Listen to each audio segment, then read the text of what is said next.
welcome back to Trista's Reading Room. Today we're looking at Zephyr Stone and the Haunted Beach House by Kathryn Louise Wood. And this was published on October 21st, 2022. 12-year-old Zephyr Stone was looking forward to a fun and restful Christmas vacation, but news of her ghost charmer skills has made its way to the other side, and there's a World War I soldier wanting her help. And to top it off, this ghost has the same last name as the boy who used to tease Zephyr about her red hair. Is she really going to have to involve Luke Barnes in solving this mystery? Could life get any more complicated? Well, yeah. When Zephyr uncovers old relics from the ghost soldier's past, she follows a trail of clues that lead to a haunted beach house. Now, with the help of her friends, Zephyr must find a way to charm an angry ghost, protect her friends, and help a restless spirit finally find peace. This is book 2 in the Zephyr Stone series. This is for ages 9 to 12, and there are no content warnings unless you don't like ghost stuff. You can find the paperback and the ebook at Amazon.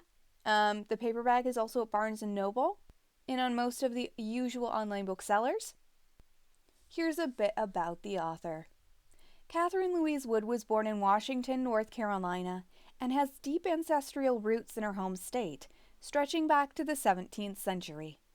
She received her bachelor's in education from Old Dominion University in Norfolk, Virginia, and as a lifelong learner and wearer of multiple hats, has worked as a teacher, social worker, television reenactment actress, national certified massage therapist, writer, and award-winning photographic artist. Kate and her husband live in the lovely historic town of Edenton, North Carolina. There, they share their quirky little 1890s home, Buttercup Cottage, with their dogs and the memories of loved ones with whom they shared their lives. And when she isn't writing or reading, Kate loves to bake. Check out her Facebook page, Kate's Giving Plate, for some great recipes. Here's the inspiration for her book. I've always been fascinated by the what-ifs of life. What if ghosts are spirits of people who linger or visit a certain place or person for reasons of their own? What if ghosts have unsolved issues? What if ghosts need help from physical world people to help resolve these issues? What if there are people in the world who have the ability to span the chasm between the dead and the living? These thoughts are the inspiration for my Zephyr Stone series. The inspiration for this book in particular comes from the century-old beach houses along the shores of the Outer Banks of North Carolina. Who resided there? What stories live within their weathered walls? I was also inspired by photographs I have of my North Carolina relatives who served the United States during World War I, including an ancestral aunt who led a group of nurses to care for the wounded in war-torn France. As always, I'm inspired by the age group that is the target readership for my books. Independent readers who are still open to the wonderment of the world. And for most of us, our 12-year-old selves are not far beneath the surface of our adult psyches, so my books are enjoyed by older readers as well. My Zephyr Stone series is full of heart, family love, including the four-legged kind, friendship, history, mystery, and spooky fun. Study guides for each book are downloadable from my website, reading comprehension questions for every chapter, and 20 fun enrichment activities for each book. You can find Kathryn on Facebook, Instagram, Goodreads, and on her website, YouTube, and Twitter, or whatever Twitter is called now. I don't know because I'm not on it. Chapter 1. Ghosts of Christmas Past. 12-year-old Zephyr Stone stood barricaded behind her couch. Her fingers dug into its back for support, and her heart raced as a line of ghostly figures filled her living room. The specters encircled the walls, weaving over, under, around, and even through the furniture. Some wore jeans and t-shirts, and some stood in floor-dragging hoop skirts. Several held round bowler hats in their hands, while a few more peeked out from beneath ruffled bonnets. All of the ghosts shared the same look of desperation, and as if some phantom mute button had been pressed, silently mouthed the same words. "Help, please." Having recently come to the rescue of a 300-year-old ghost in the moonlit mists of the Great Dismal Swamp of Virginia, the sight of so many supernatural visitors wasn't quite as unnerving as it would have been in the BG, before ghosts, era of Zephyr's life. She reached inside her collar and clutched the quartz crystal pendant that Graham and June had given her. It was supposed to protect her from negative energy and help her communicate with the other side, but mostly it was a reminder of how much her grandmother loved her. The warm weight of the stone in her hand felt reassuring, although she still wasn't sure she was really a ghost charmer, even if her grandma believed she was born to be one. One of the ghosts now standing before Zephyr appeared more solid than the others. He wore a scratched-up metal helmet that resembled an upside-down soup bowl. His belted olive drab jacket had an almost stand-up collar, and his pant legs were bound tightly with a strip of cloth that wound from his ankles to his knees. Muddy brown shoes covered his ghostly feet. Unlike the other spirits, his words rang loud and clear.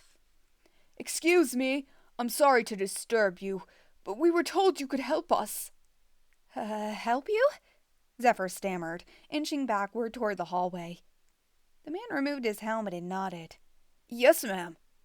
"Ma'am? No one's ever called me that before," thought Zephyr. "Who are you?"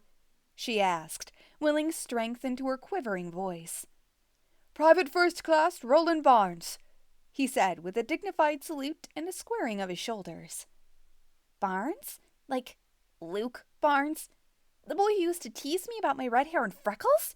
The one who weirdly started being nice to me a couple months ago?" Zephyr shook her head. "He actually looks like Luke, or like an older brother." The soldier lowered his hand and continued. "I'm kind of home on leave from the war, you see." A wave of confusion flooded his handsome features. But... He searched for words. "All I know for sure is that you can help us." "Us?" He nodded and gestured his gloved hand at the others crowding around him. Zephyr sighed. This wasn't how she planned to spend her Christmas break from school, and she still doubted that her ability to communicate with the dead was the wonderful gift that Grandma June insisted it was. The only people who were aware of this newly discovered talent were the ones directly involved with solving the great Dismal Swamp mystery of the Moon Mist ghost: her best friend, Lori Gracie, Lori's sister, her Grandma June, and her grandma's neighbor whose secret family graveyard had held the key. No one else knew, not even her parents. Especially her parents. Good thing her mom and dad currently sat several rooms away, working on a marketing campaign for one of their business clients. Zephyr was certain that her practical-minded parents wouldn't believe that she really saw ghosts and would assume it was just a phase. Or worse, they might blame her grandma for encouraging her in that direction. Began Zephyr. "I can't help more than one of you at the time. Unless you just need to understand your current, situation. As in you're all dead, so you need to get a life and move on." Zephyr scanned the pleading, translucent faces. "Well, that's probably not the right approach." "So maybe I'm supposed to help you first," said Zephyr, focusing on the soldier, "since you're the only one I can hear." The ghostly private scratched his head. "I'm not sure." Zephyr's beagle, Sam, trotted over to Roland Barnes and sat up on his haunches in the classic canine begging position. "Huh. Never seen him do that before. Didn't even know he could do that. And it doesn't look like leftover cat behavior either." Back when Zephyr solved the mystery of the Moon Mist ghost, Sam and a ghost cat temporarily exchanged spirits. Although he was back to his old self again, sometimes he'd do something more feline than canine, like lift his paw and fastidiously clean between his toes with his long tongue. Roland leaned down and smiled at Sam. "Well, hey there, little buddy." A sighing breeze swept through the room, and when Zephyr raised her eyes, all the other ghosts had disappeared. Poof! Maybe Sam decides who I help? Guess all that time he spent in the spirit world gives him a connection. At least I'm not alone in this.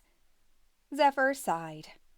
"Well, that settles it then. So you are related to Luke Barnes?